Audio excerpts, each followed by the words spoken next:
live from Hollywood, California. It's the Cheron Show. Hey, listen, sit tight, put on your seatbelt. It's going to be a great ride. We got a great show for you here today. I asked you to please return my money. Give this woman her money. I need for you to stop. Give me my money. When I need my money, I need my money now. You know what? This is ridiculous. You know what? I asked you 30 days ago to have my money, and you don't have my money. This is the 31st day. I need my money. You know what? You know what? I'm done. I'm done. I'm done. I'm done. Have my money. You understand? Do you understand? I'm not going to do this with you. I'm not. I'm not. We're live from the Great Yogi Ballroom, shooting the 2017 Ascot Expo. Oh, what a good time. Stevie Wonder spoke. Looks like they had a great time, huh? Here at the Cheron Show.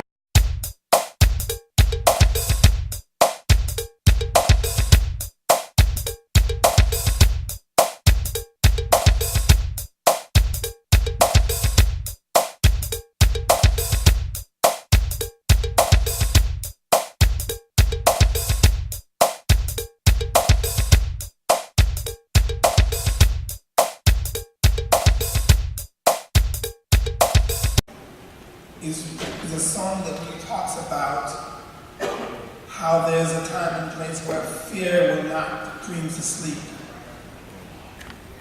where people really will understand that the value of life is worth living for, not just dying for, living for.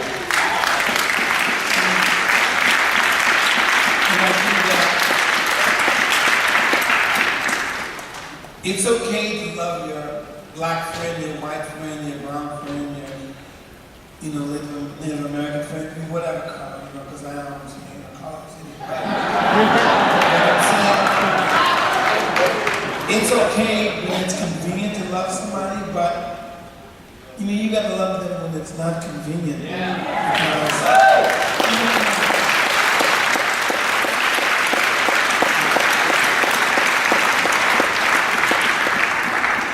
You have to love people enough to, when you don't get it, say, I don't understand this. Explain this to me. Why is this like that? And why is that like this?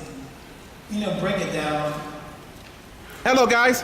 Hi. What's up? My name is Cheron. You're filming for the Cheron Show. Tell us your names. Hi, Cheron. My name is Massimiliano. Hey, I'm Joy Villa. I'm Aaron Michaels. Hi, guys. So, Ascot Expo. How did you like it? Did you have a good time? This is my 5th one, and I have to say it's amazing. I learned so much. I met so many great people, and I'm inspired. I actually wrote a song while I was listening to Stevie Wonder. So you guys are songwriters or musicians? I'm a singer-songwriter. Okay, yourself? Singer-songwriter. And? Also singer-songwriter as well as a producer and musician. Yeah. Isn't that something? The producer, the guy that said, no, it's flat, right? Tell me, where you guys are from? I'm from Los Angeles, originally from New York. Okay. I'm from Italy, Napoli. Italy. And we from? Originally from Vancouver, Canada. Go Canucks. And now live in Las Vegas. So what do you think about the Kings? No. Tell me, did Stevie Wonder impart anything to you that will stay with you, that meant something to you? It's all about love. It's all about love and changing the world with your music and using your voice to change the world and creating songs that are just great. Go ahead, my friend. Love in need of love today, right? Like the song that he says. Love, the world is in need of love. Yes. Yeah, How about what yourself? they said, but also the fact that his personality is, he's so fun-loving. You meet a lot of older people and they get more and more angry and bitter as they get older. Not this guy. He's having a good time. He's making jokes. He's silly. He's fun. He's got a lot of enthusiasm. And I think that's what you need to really, share your gift. Because people don't want to hear all this anger and hate and bitterness. He's just a fun-loving guy, and I like that. So that's what I took away. Definitely. I appreciate you stopping by the Cheron Show. Thank you. Tell me about Stevie Wonder. Scoot in a little more. Tell my, you don't go up big. Didn't the man say scoot? He said close up. He said scoot. Tell me about Stevie Wonder. What did it mean to you? Okay, now did it make a difference? It made a great difference because, of course, we look at Stevie Wonder. What's going on, King? That's my man's King right over there. Oh, my bad. That's okay. I'm interviewing. Y'all know I'm gonna edit him out, right? Nah, Stevie Wonder's presentation was amazing. I mean, of course he's a musical genius, but he's also human. You know, you don't get too many people that are just human. He spoke from his heart about what's going on in today's society. I love a man like that. That's what music artists do. We create from our soul. We create from our passion. It's not about a check, although that does come, but in the beginning, it's about passion. And then check. Thank you so much for coming by. Welcome to the Cheron Moore Show, man. What's going on? What's your name? I'm at Ton of the Sauce. See? Straight up. What's going on, y'all? See, I need you to talk as loud as you can. Oh, yeah? ASCAP Expo. How'd you like it? Man, it was great, man. It was great, man. Put me in front of a lot of good people, a lot of creative people, man. Helped me kind of find myself where I want to go, what kind of direction I want to move in. But I loved it, man. I'll definitely be back next year with my people, man. Straight up. What are you doing? You singing? You rapping? You producing? I'm supplying the sauce. I'm the sauce supplier. But you know, I make songs, I write songs, I work with producers to like make the beats for songs and stuff. Just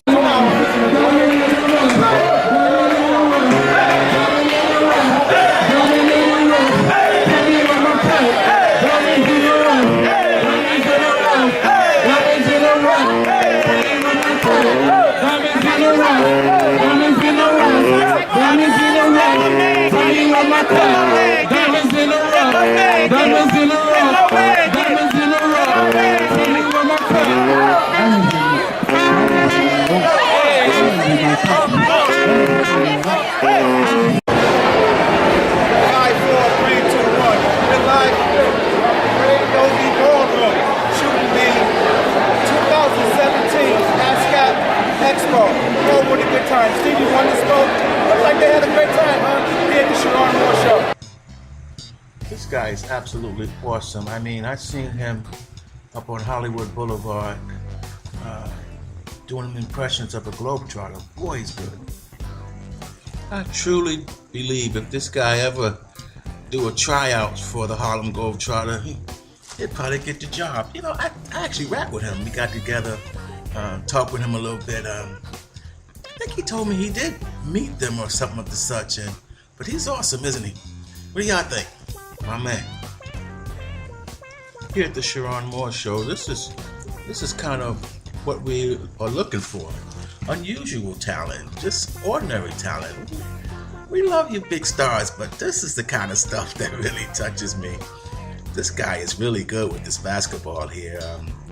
Next time I go up on Hollywood Boulevard, I'm going to get a chance to talk with him and get his name and everything. He was really busy that day, and I was shooting right next to him. So if you ever get up Hollywood Boulevard, there's a ton of these guys out there, all different kind of pantomimes and what have you. But next time, I promise you, I'm gonna get over and talk with him because he's a nice guy. He's very courteous when you're shooting, but boy, is he good with those basketball. You know, I used to could do that.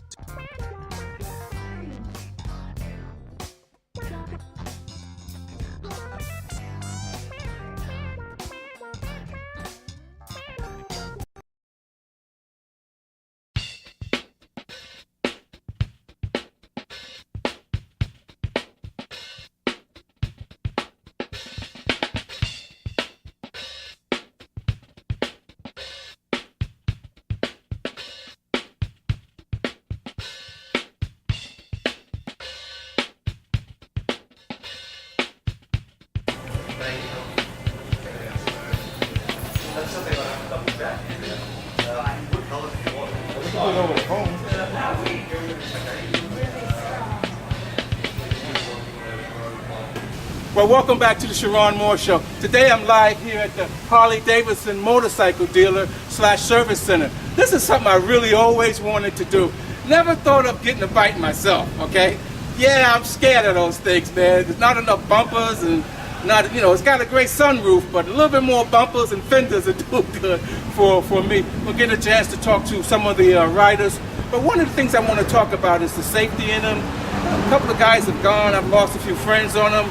There's so many other issues about a motorcycle that I want to talk about. Harley Davidson is probably one of the first that's been around forever. Forever and ever. Ain't gonna be around forever probably. Back here at the Cheron Moore Show talking to my dear friend, Justin. Hey, how's it going? What's up, man? Good to see you. Hey, Justin, only look in the camera, talk as loud as you can now. Yeah, sure. you ride the Harley Davidson motorcycle? I do, yeah. I've been riding for 6 years now. You're not scared of those things?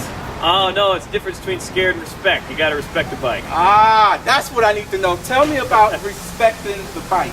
Oh, that's number one. That's key for safety, key for having fun, really. You gotta respect the bike. You gotta ride it and know that if you're afraid of it, you get hurt, and if you're not afraid of it, you really get hurt.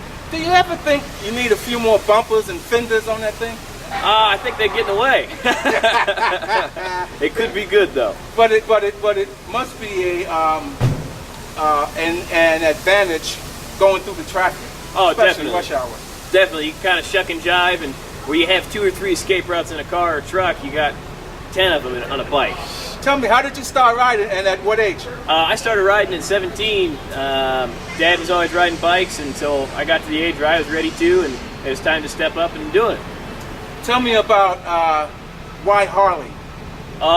Born and bred with Harley. You gotta love the look, you gotta love the sound, and there's just something special about them. Comfort. I see you wearing your shirt. That's right. That's right. This one here's from Michigan. Which Harley do you ride? I've been riding an 88 Sportster with an 883, and I'm in the market for a new one, bigger bike. Woo! Now, you're a small guy. How do you control all that weight and everything? Oh, yeah. Anybody of any size can ride any size bike. It's all about focus and just paying attention. You really guide the bike, otherwise it does all the work. Let me take it someplace where I probably shouldn't. But a lot of guys have gone. A lot of guys have been hurt, injured, and even transitioned over from riding a motorcycle. That's right. We hear about it all the time. You ever thinking about that, or what do you think of that? Oh, definitely. I think everybody has their time, and everything in everyday life is a risk. And I enjoy this one, and I try to enjoy it as responsibly as I can. A lot of times it's making mistakes on your own part, whether it's paying attention to everybody else or just being a little reckless. So you try to minimize that and have a good time. What do you say to first-time riders, guys that want to get a big Harley and and so forth? What do you say? How to go about it? What should they be looking at? Right. Number one thing, I think everybody should have a safety course. I took one at 17. It was Dad's rule and state law, and I think it's really key. It doesn't teach you how to ride a bike, but it teaches you to begin respecting one. And then having a mentor, someone who's been riding for many years, is always really nice. And starting out slow and knowing your limits in the size of a bike and knowing your limits as a rider as to whether you go for rush hour or you kind of start out off in the country, a little bit more low key and things like that. Justin, tell me, probably one of my last questions. Okay. Why do they have to be so loud? Well, there's a couple reasons. One is it's pretty doggone cool, and the other one, I'm an advocate of louder pipes because it turns heads, not just for show, but for being seen. When you're a little kid, everybody teaches you to look both ways before you cross the road. You look for a car, a truck, or a school bus, but no one mentions a motorcycle. And something about those loud pipes always makes you look. You should be one of us standing on the curb or something, waiting at the bus stop, and one of you guys come by, and it's like an earthquake, and all. Oh yeah. All the car alarms are going on. Yep. Do you feel sorry for us at all? Oh, when it's a late night or an early morning, I sure do. But midday, I kind of enjoy it. What does your neighbor say when you take that thing out for a spin? Well, there's a couple of different views. I'm sure about 1 in every 3 enjoys it, and the other 2 of those 3 don't. Anything you want to say in closing about the Harley, about riding a motorcycle, about the theory of riding it? Right, I love it. I think it's something that is a risk, and it's something that if you truly have the drive to do it, you should definitely give it a try. It's like nothing else in the world. And I think more people should be able to find it as an escape from everyday life. Thank you. Thank you very much. Thank you so much. My man Justin, he put it down. He says, "Hey, listen, it's okay to go ahead and get one." Right. What'd you say? Just be safety first, and be respectful of the bike. And be respectful of the bike. Thank you for coming out. That's it. Thank you. Here at the Cheron Moore Show.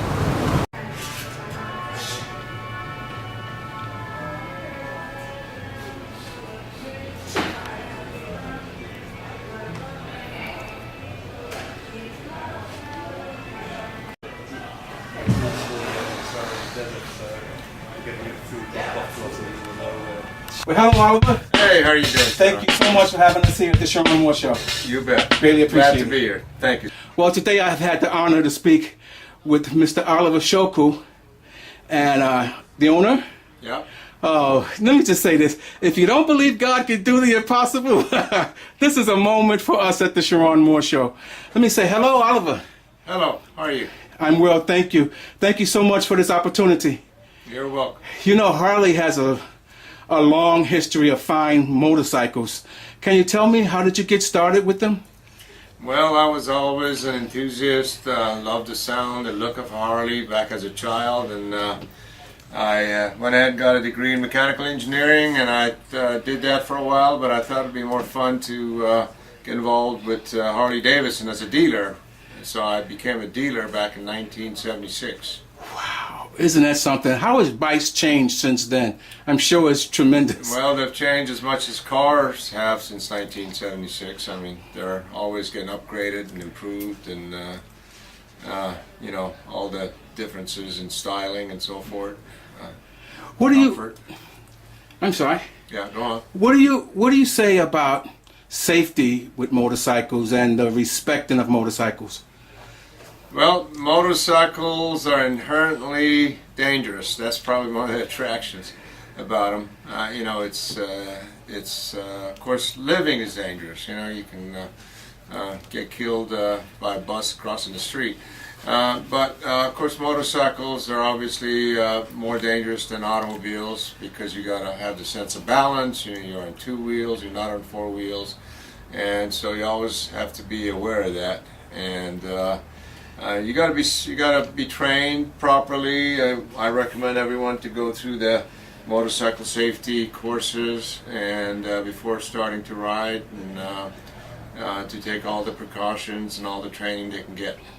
Well, that answers my next question in terms of new riders. Can I ask you a personal question? They always ask me before I was about to do this interview. They said, ask him about how come the tailpipes have to be so loud? Well, you know, the tailpipes, as they come from the motor company, they're all legal. They meet, you know, the legal noise standards. But some riders like them loud because they like the sound.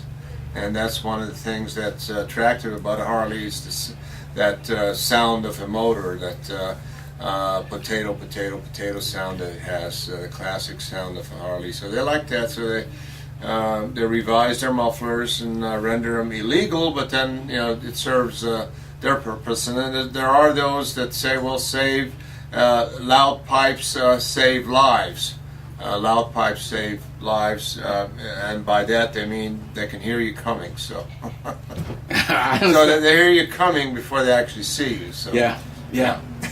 So, what do we look for from Harley Davidson in the future? Which way is Harley headed in style and the innovation of the motorcycle and the Harley? Oh gosh, I wish I knew which way they're heading. I mean, they don't tell us those things. That, you know, that surprise us every year. With all the new products, obviously they're constantly improving the quality of their bikes. They're improving the styling of their bikes to meet what they perceive as what the riders want to see, and in styling what the trends are, and you know, they try to stay ahead of the market.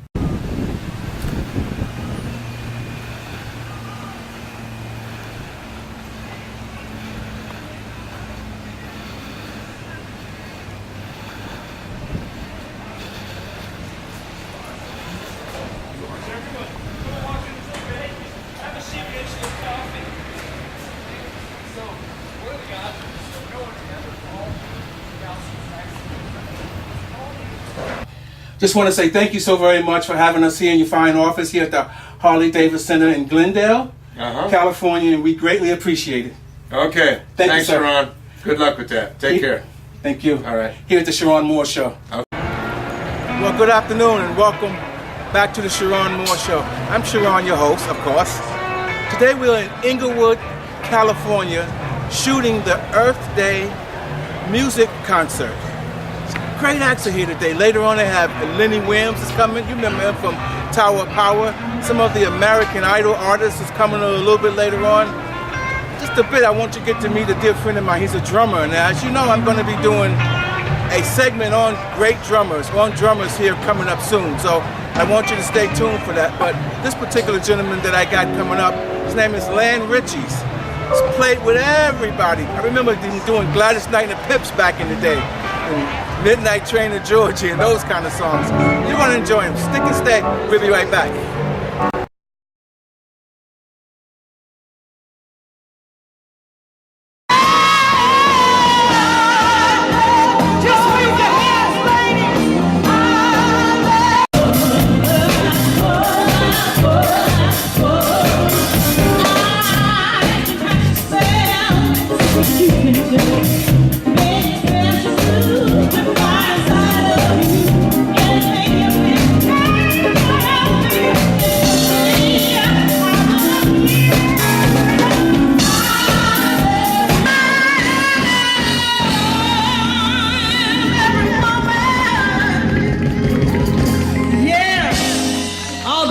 National anthem, men, I'm every woman. Sing it with me. Here I am, baby. Oh, you got the future in your hands. Say here I am, baby. Oh, you got the future in your hands. Oh, I did a lot of foolish things. I got a religion.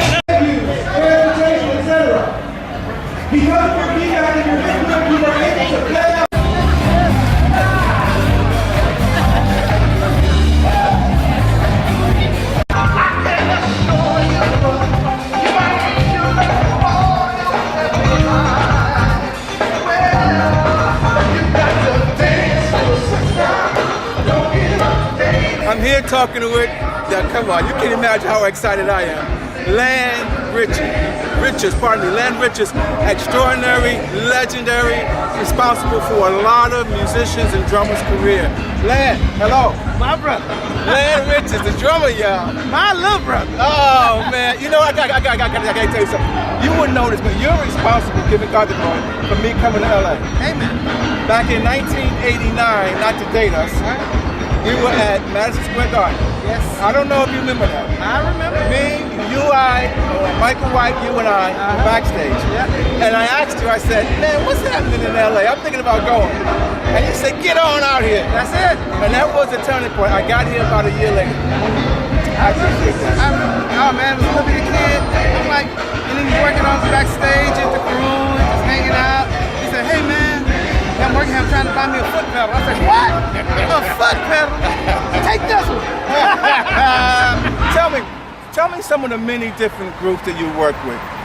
Oh man, since I've been out here, you know, but as a kid, you know, when I grew up in Texas, I actually worked with Johnny Nash when I was still in high school, before I even moved out, and then I went to DC, and then when I came out here, that's when, you know, the touring really started, you know, so it kind of started, you know, from fill up churches playing around town, then next thing you know, I was out with Gladys Knight, you know, Stevie Nicks, man, Michael Bolton, you name it, Dionne Warwick, Randy Crawford, you know, Cab Calloway. What was that like? Oh, great. Hardy Ho? Oh, man. Oh, that man. brother, man, had so much energy. 89 years old, rolling. But, beautiful cat, you know. And, you know, from Wilbur Humperdinck to, you name it. What was it like working with Gladys Knight? A school. It was a school for me because seeing her every night, she was just consistent. So that's why I learned about being consistent, you know, and this is basically being perfect every night, every time you sit down to play. So, because you never know who's recording. So, it sounds like a record. So, you have that in the back of your mind every time you sit down, you know, behind her. So, and I just carried it on to all the other acts. I saw you with Gladys Knight and the Pips at the Cherry Hill Casino in New Jersey somewhere. Yeah, I'm sure. And you guys did 2 shows. I caught the first show. And I walked away thinking, how can they do that twice a night with that much energy? Oh, that was it. Showtime. You hit the stage, it's time to go. What are you doing now? Actually, I'm actually doing this TV show. Steve Harvey has a new TV show called Forever Young. Oh yeah. And it's featuring older people. There's a guy that's going to be on there that's 104 years old that's going to be singing. And Shirley Season, Pastor Shirley. And then there's this young lady, I call her, but Beverly Watkins, blues guitar player, 78, killing though. Blues are hard, you know. So we're shooting that stuff right now. And now we've got a guy named Jimmy Darren, who's known as Moondog in Gitchen. So we just finished a Star Trek cruise. You know, so just a variety of stuff, and then I still do a lot of recording and producing a lot of gigs. Just a lot of music. And playing a lot of golf. See, that's what we got to get together at. Come on now. But you guys, you won't let us play golf with you. We're not shooting at least in the 70s. Well, no, it ain't like that. No. Hitting the flag every time. No, I'm hitting the flag, but not every time. Tell me about. And I'll let you go. I know you pressed for time. What do you think of these younger drummers these days and all that flash? Oh no, they're phenomenal players. The only thing that's different in them growing up and when I grew up and when you were, is because you were a generation and a half behind me. So the thing is, we grew up playing in bands. Now kids grow up looking at YouTube and playing by themselves. So the problem is, they don't understand the concept of playing with everybody. They're more interested in themselves and the selfish side of playing. So sometimes, as young players, they tend not to work as much on jobs because they get in the way of the featured artists. Because when you're in a band, you're the canvas, but the theme is the artist. So you have to find that balance, because when I play, for instance, playing with Bruce Hornsby, play the songs, everything, he's great. And then he's like, all right, solo. I'm like, solo? I'm soloing on every song. Why is that? My name ain't Bruce Hornsby. But as long as you're playing with giving them what they want to feature you. So if they get that understanding where do the job and you'll be rewarded. Simple as that. I know you gotta go, man. I love you. I love you. It's not at least a week that don't go by that I don't think of you, man. And just appreciate you. How about it, huh? Hey. Len Riches. Cheron Moore. Come on, baby. Cheron Moore Show. Thank you, brother. Love you, man.